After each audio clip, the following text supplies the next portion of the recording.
having the group over for brunch. Might be a lazy Sunday, Sunday football. Could be the girls over for a shower. Could be just everybody decided to come to your house for brunch.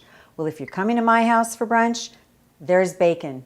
And making bacon for a crowd can be a little bit daunting. Grease everywhere, splatter, maybe you get burnt.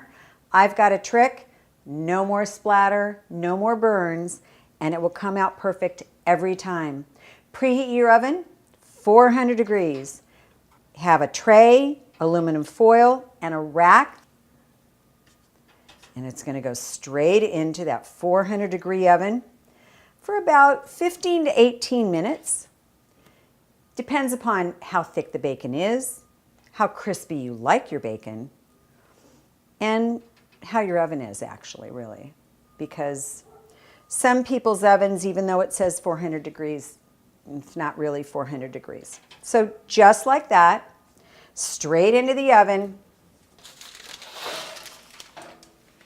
and we wait.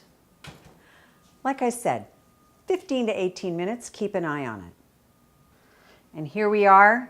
It is perfect, it is beautiful, it is flat, there's no splatter, no grease, no curly pieces, and you didn't watch it.